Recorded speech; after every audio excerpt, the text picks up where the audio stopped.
Hey everyone, welcome to the Brain Body Reset Podcast. I'm your host, Spencer Zimmerman. Beyond the diagnosis and symptoms, there's a path to feeling better. Dive into the world of brain-body connection and learn how to optimize your health.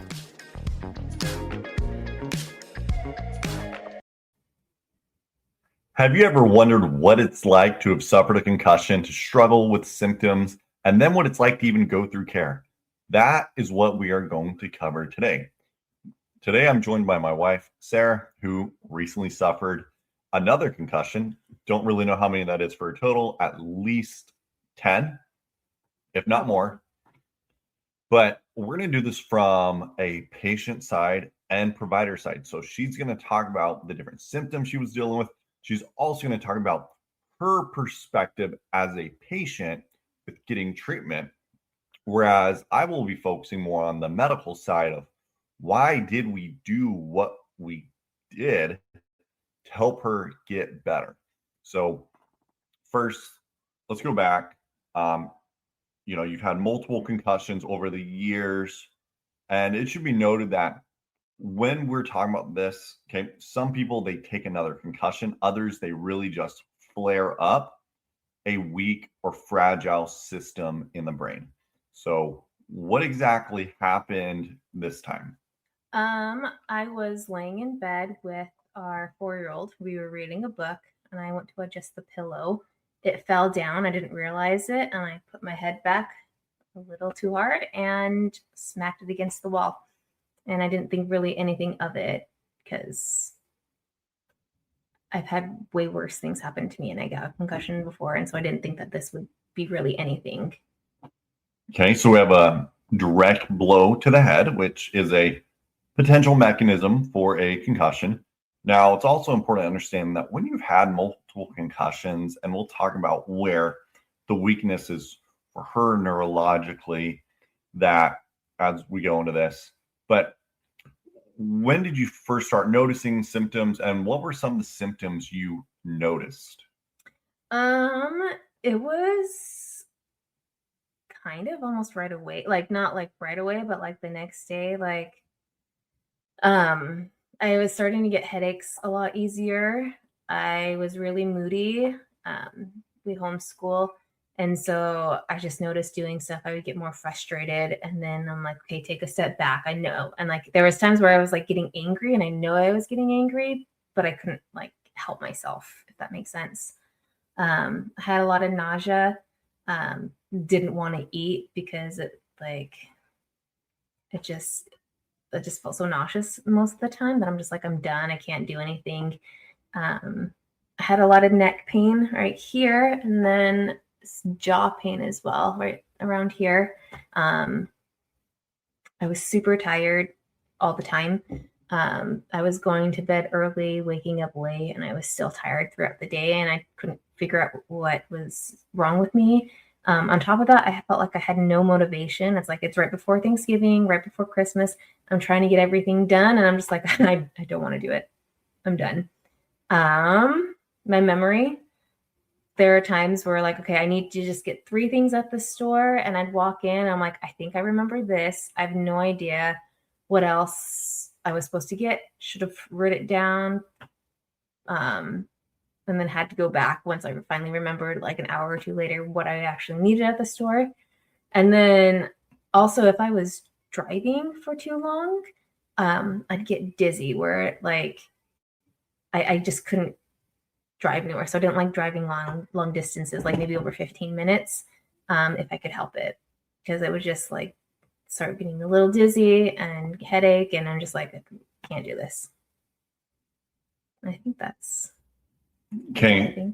So, that's a good bit of symptoms that she was dealing with. And whenever we first step back and say, could someone have a concussion? We've got to say, one, did they have a plausible mechanism of injury? So did they hit their head? Did they have a jolt to the body that caused a whiplash motion? And was it of sufficient force that could have caused it? And so we definitely have a hit to the head.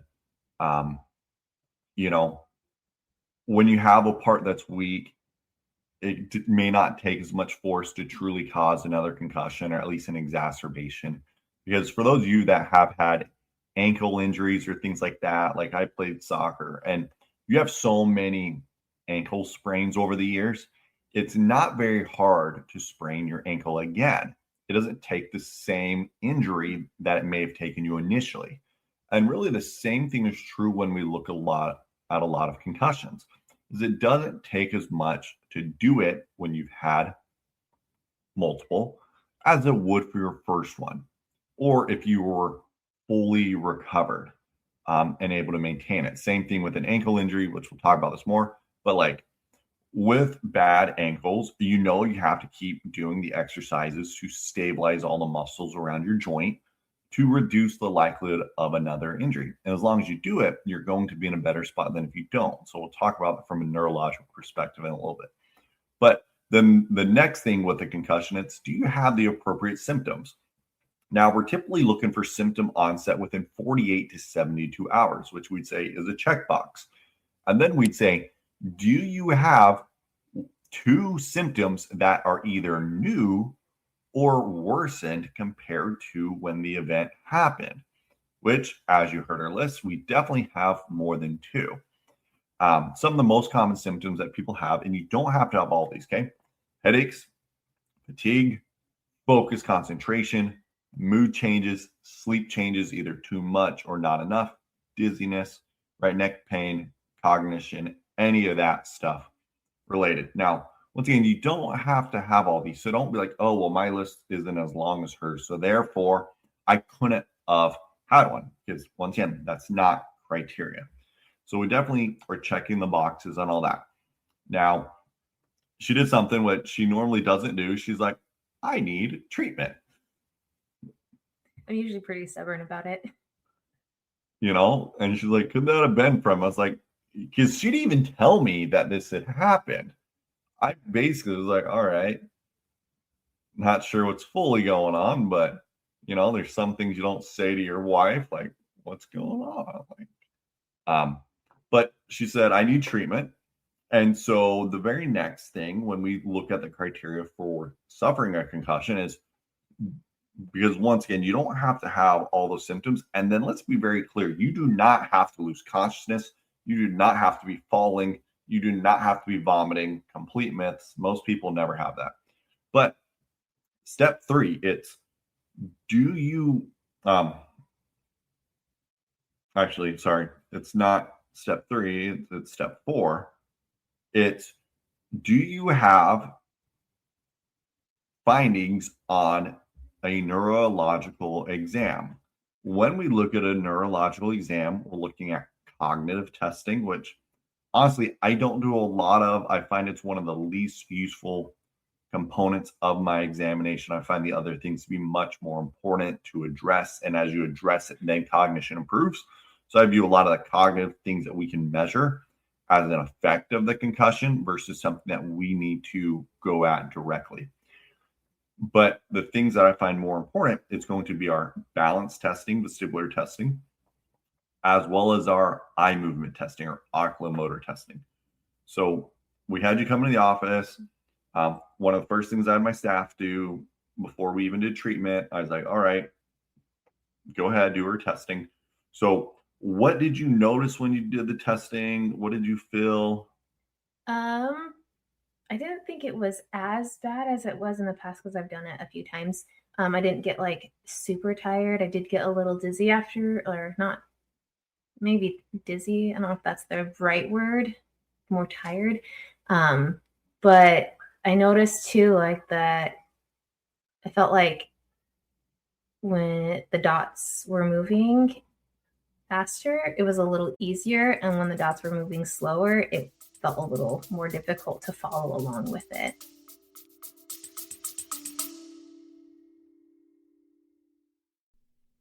If you're finding this information valuable, please share this podcast with others and give us a 5-star review, as that is the only way this podcast grows.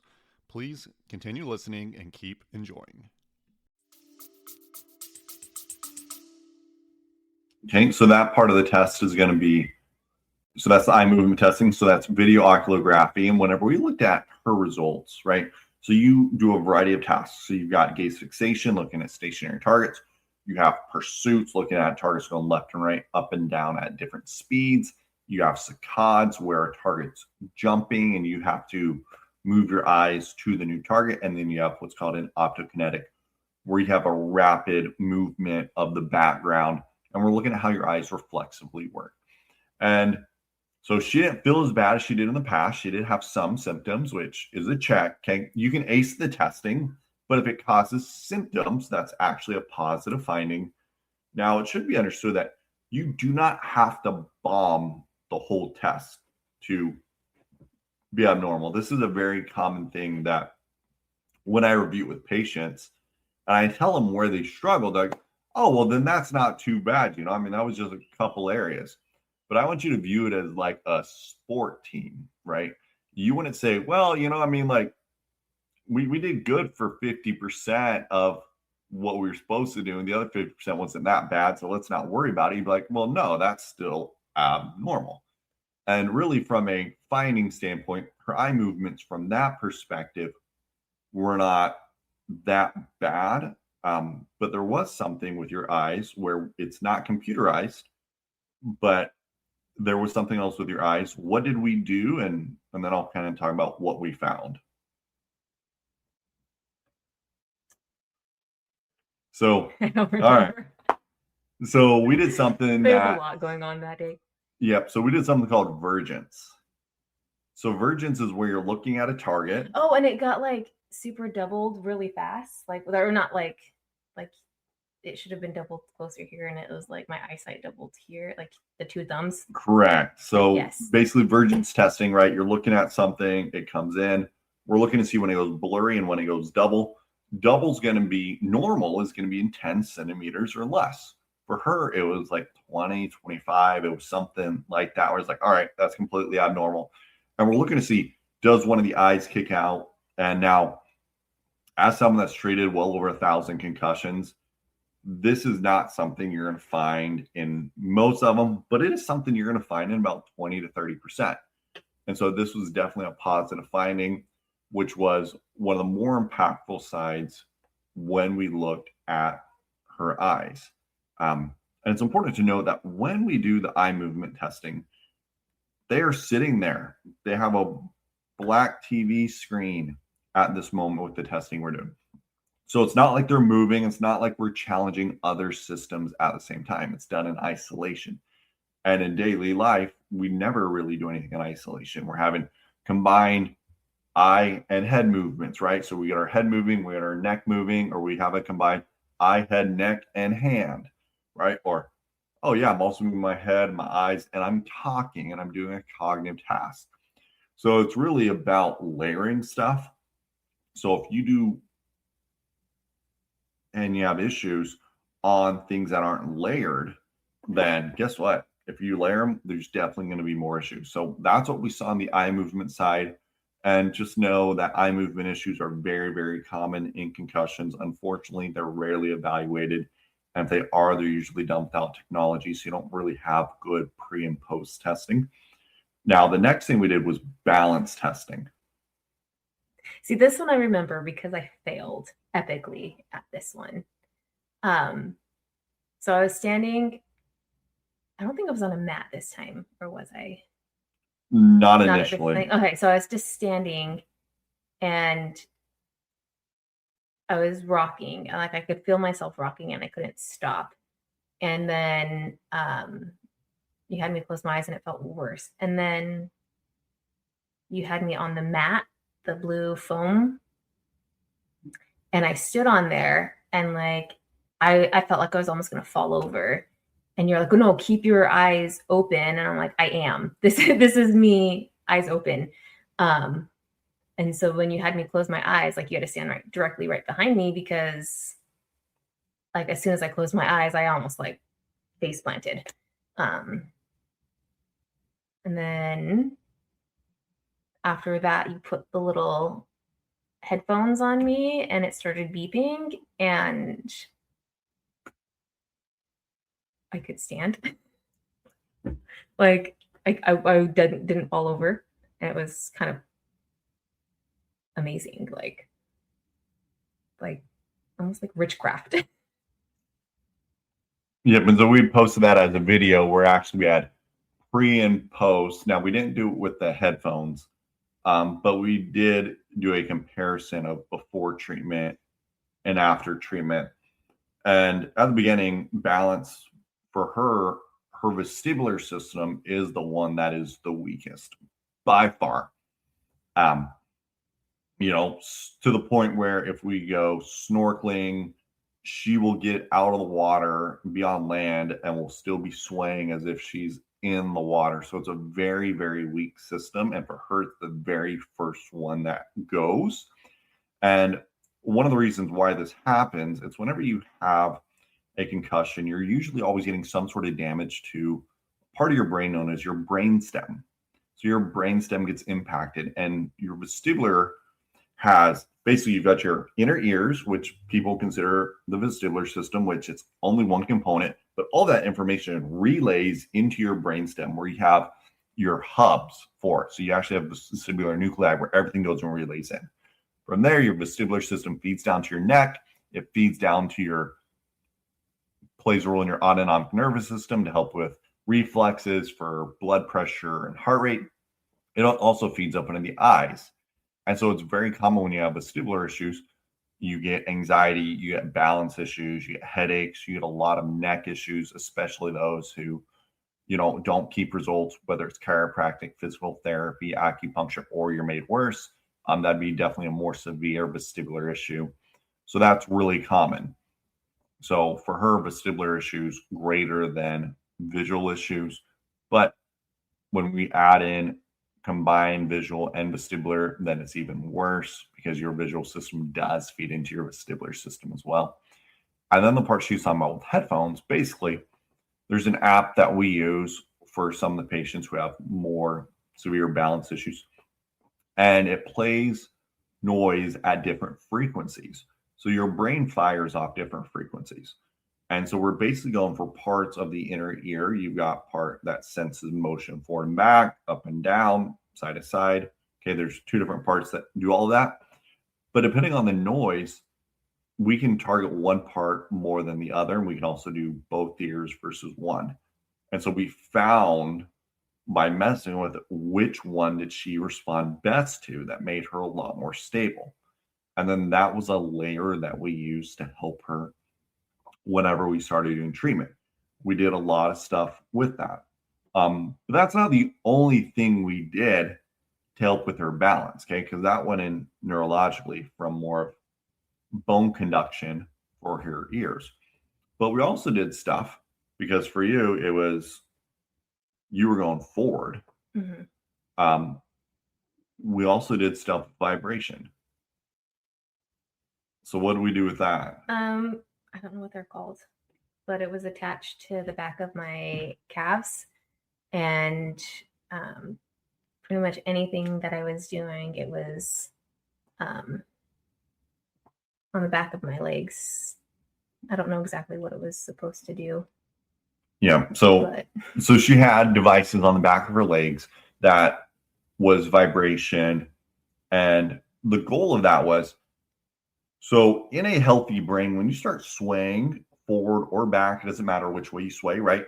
There's a certain amount, once you start moving, you get a stretch in those muscles that are being stretched, should fire to the brain. But also outside of that, you still have parts of the brain, part of your vestibular system that should sense like, oh, I'm moving forward. I'm changing my orientation with gravity.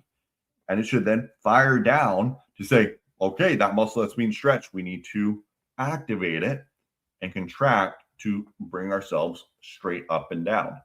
That wasn't happening. And so we were giving extra feedback so the brain could better calibrate this. So we're doing stuff on that end. And we ultimately blended a lot of different things. And we're not necessarily going through why we did every single thing, because we do a lot of different things underneath one roof that people just in general are not getting access to. But how did it feel initially when you did treatment? Were you getting symptoms from it? Were you getting tired from it? Like how did you do? After the first one, especially like the chair spins, I felt dizzy. I felt a little bit tired. But like after the first one, I had to wait in the waiting room for like 15, 20 minutes, just so like I'm like, okay, I'm good enough that like I can drive home. And they were hard. Like it looks super easy, but it was difficult to do pretty much all of them. Yep, and chair spins, are when you turn, you rotate. That is a highly vestibular based stimulation.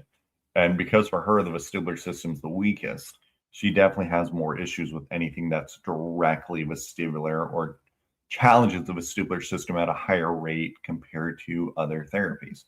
We also had her doing stuff with her eyes. So, it took us not even a week to fix the convergence insufficiency, which is what the term is whenever objects come into your eye and one of your eyes deviates out before it should. That's convergence insufficiency.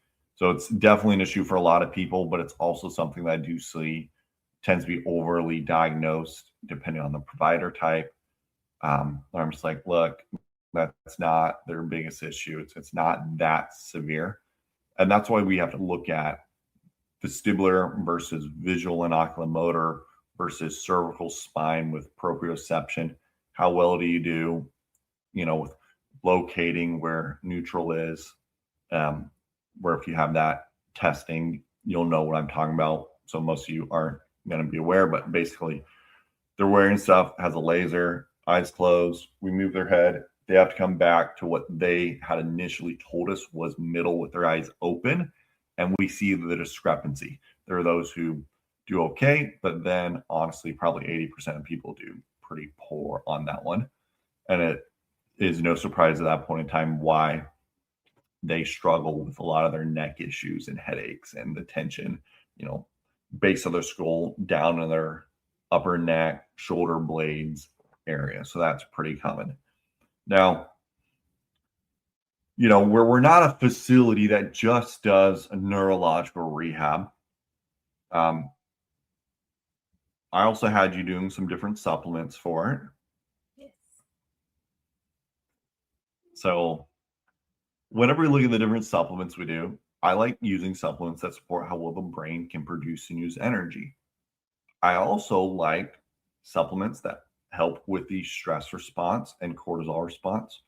But then lastly, especially because of the amount of concussion she's had, while we have her do fish oils, we have her do things as well that are much stronger than fish oils.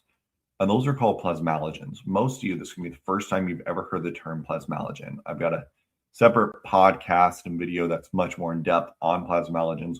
But basically, these are super fish oils, essentially, that get into your cell membrane and they do a great job. They're known to go down in brain injury, stroke, Alzheimer's, Parkinson's, basically anything where the brain is challenged by a big inflammatory mediator, whether it's from a physical injury, chemical, or neurodegenerative, those levels go down. So replenishing plasmalogen levels goes a long way. We also implemented low-level laser therapy. One of the things that we did not implement this time that we did in the past, now in the past, she's done really well with it. This time we didn't bring it in.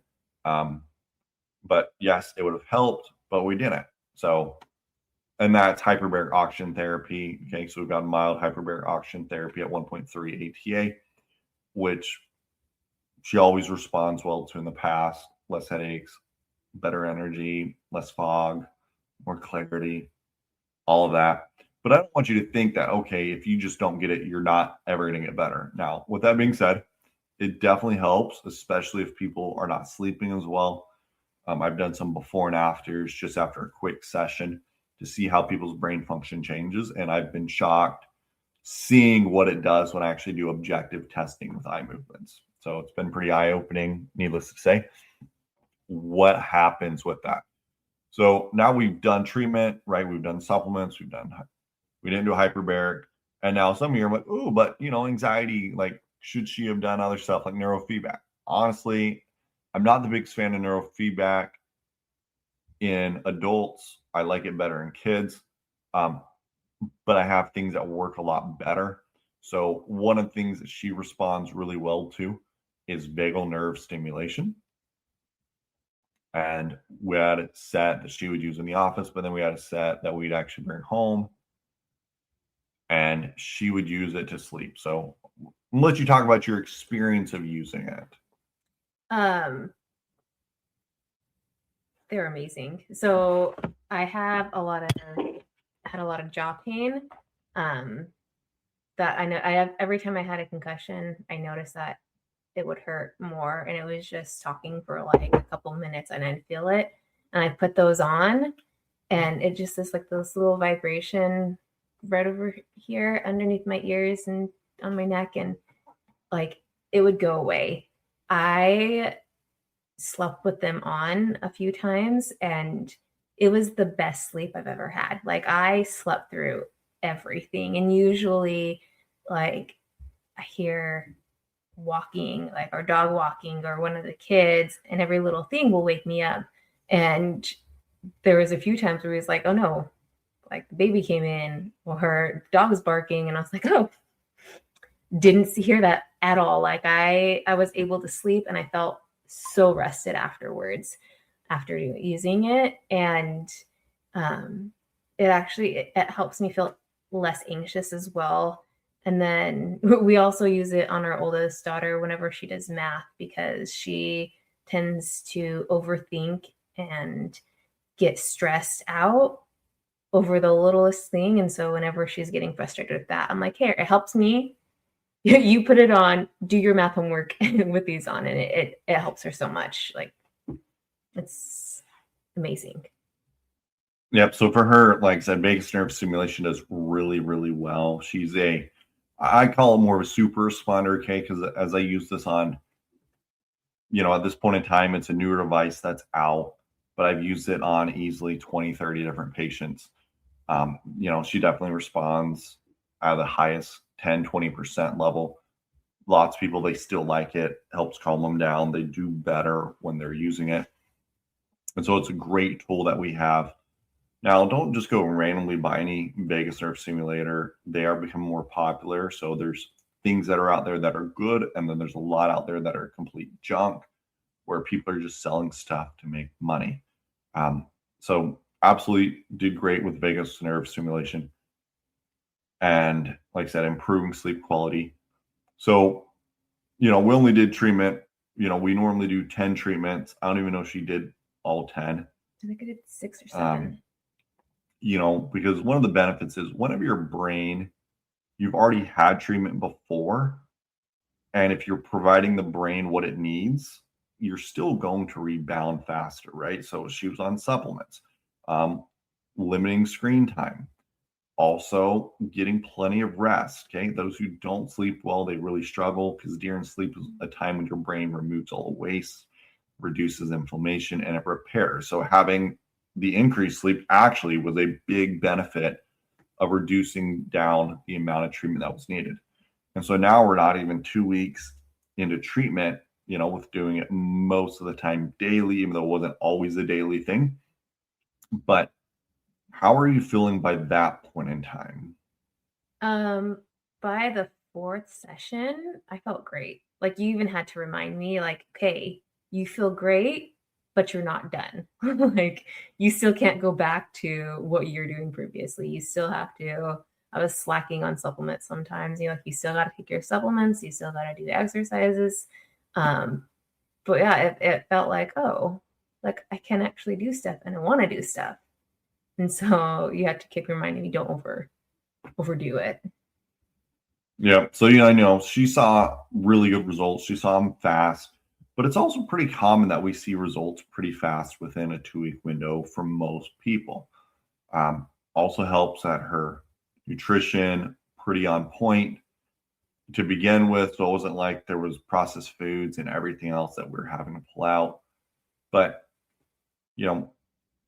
she still has things that she needs to do. She still has home exercises, still have to make sure things are being done right. Because in the world of post-concussive syndrome and chronicity of symptoms, overall, her symptoms are significantly less. Many of them have completely disappeared, while there are those that are there minimally. But as I mentioned earlier, she's the example of someone who's jacked up her ankle so many times. It is never going to be back to where it should. But if you do the right things, you're going to be able to maintain it to where it's not going to be a hindrance in your life at all. And so I don't want to set up any type of misconceptions or false beliefs that she goes on her merry way and she never has to do anything again the rest of her life and she'll be okay, because you know what? That's not true. And I've thought that in the past. And then how many times do I keep having concussions and having to, I have to do my eye exercise now because I hit my head, or go back into the office. Correct. Because one, you never know when you're going to have another concussion, right? Concussions happen all the time, and it's not from sports. Yes, that's a top 5, but it's not a top 2. Top 2, fall, car accident. Those are the top 2. She had 3 car accidents back all in her teenage years, basically. And when you have that many that go untreated for so long, that can set you up for issues. So I tell people, look, there's 3 different ways it goes after you've had treatment.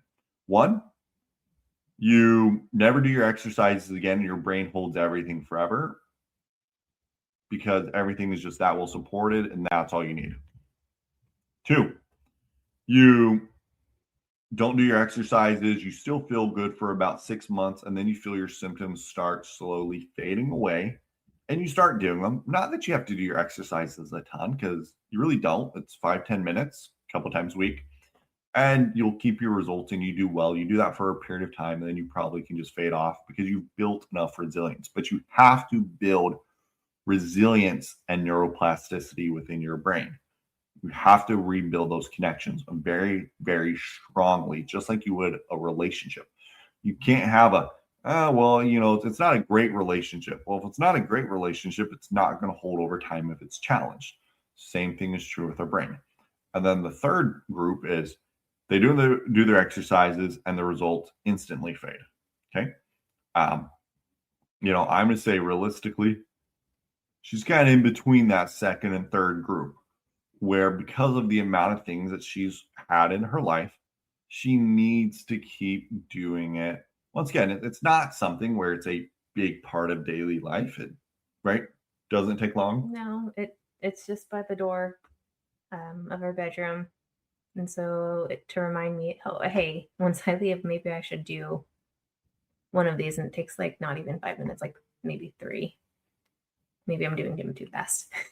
Yep. So, I mean, really, whenever I give people home exercises, it's only meant for 5 to 10 minutes. I don't try to make it a big thing because I know if I give people too long, they don't do it anyways. But it's really blending that with, right? It's all the foundationals added together. How do you eat, sleep, stress, exercise, and socialize? That is your pillar of health. And then you add on neurological exercises. You add on nutritional supplements. You can add on hyperbaric and the other things, and that can bring you further, right? We can add in vagus nerve stimulation. We've got low-level laser therapy, low-level lasers that do a great job as well. We have a variety of tools that we can layer in, but those are not meant to replace those essentials. So we want to do this episode so you could really get an idea of what it's like to go through treatment from someone who recently just went through treatment from another concussion, hear their perspective, but then also hear about the medical side, why I do certain things, why, for her, we biased a lot of things for her vestibular system much more than we did for her eyes. And it's because that's what the testing showed us we needed. Because lots of people, unfortunately, they're going to clinics, and this is meant to be of no offense to those who treat concussions that I'm going to put in this category.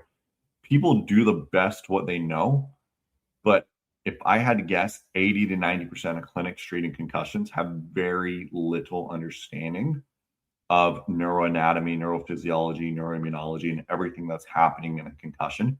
And so people are getting generic treatments that are just super generic, not going to help any of the hard cases.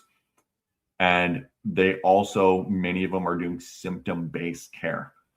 If all I did was symptom-based care for her and said, well, you have neck pain and you have headaches, look, I say this to someone who's a dual licensed nurse practitioner and doctor of chiropractic. Actually, I'm not going to say, I'm going to let her say it. You've been doing adjustments since I was in chiropractic school. How well do those last? Oh, there are times where I'm like, oh yes, my neck feels so much better. And then 2 hours later, it's like my neck hurts so bad. Like, what is going on?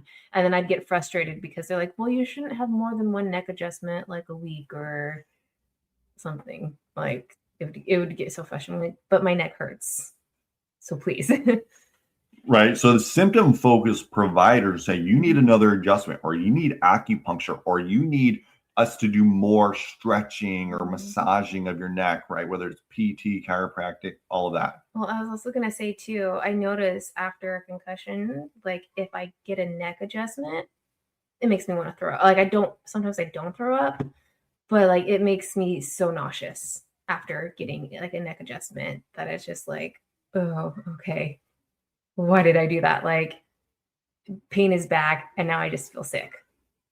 Correct. So whenever I said earlier, those with bad vestibular issues, getting their neck worked on can make them worse. She's one of those. And it's why, with one of her prior concussions, even though she was seeing one of her friends getting adjusted, I told her, you cannot get your neck worked on. And they're like, wait, what? I was like, yeah, you can't touch her neck. Because I know what happens. And that's actually how we found out she, had stuff neurologically going on in the beginning, was whenever too much stuff was being done on her neck and it made her throw up. And that was without a new concussion. That was just from all the old ones that had never been treated. So please, I know you want to chase symptoms. I get it. She wants to chase symptoms, right? I want to chase symptoms with some of the stuff. But as someone that's been treating concussion since 2013, please do not chase symptoms if you actually want to get better, right? Chasing symptoms is literally like taking a 4-sided dice and throwing it and hoping you always get the number you want. You may have times you're going to get it right, but the times you are wrong is going to far exceed the amount of times you're right. And that's my frustrations when I'm in different Facebook groups and everything else. Oh, I did this and it helped. I did this and it helped. It's like, no. You have to understand why. I can evaluate someone and say with high predictability if an adjustment may help them. But I can also evaluate them and say, you know what? You're not going to get fixed with an adjustment. Maybe it's not going to hurt you, but your results aren't going to last. Or maybe it's going to help you, or it's actually going to make you feel worse. And it's because the evaluation. So your evaluation drives what you do. And this is why, going back to what I was saying, 80 to 90% of concussion clinics, they are chasing symptoms. They do not understand the underlying issues behind a concussion. I beg you, as someone, once again, who's treated concussions for over a decade and has seen the most complex cases, find someone who's obsessed with concussions, because that's the difference between you getting your life back. And many people, unfortunately, will get treatment from a place that doesn't understand it. They will then say, oh, I did it. It didn't work. Therefore, I am broken and I cannot get better. That is not true. It just means you had the wrong treatment. So by being picky up front, you're going to save yourself a lot of heartbreak, pain, suffering, physically, financially, and everything else by getting the right care. So if you had any questions, please put them in the comments, things you'd like us to cover. Maybe I'll make some shorter videos on it. But once again, wanted to walk you through a more recent experience when it's fresh on both of our minds and provide more insight, because as much as concussions are being talked about, which honestly, it's still not much, the more insight that we can bring into concussion care, what it's like, the more likely people are actually going to get the proper care to help them get the results and outcomes they're looking for. I hope you enjoyed this. Bye.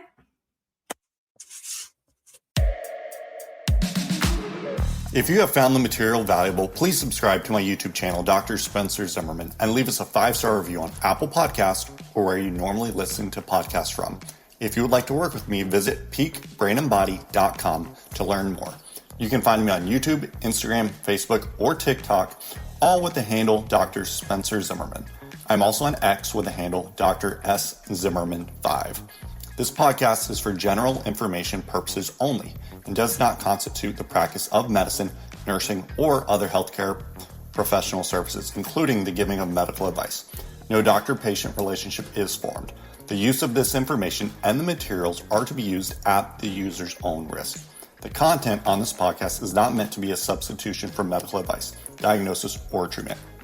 Users should not disregard or delay in obtaining medical advice for any medical condition that they have and should seek the assistance of their healthcare professionals for any such conditions.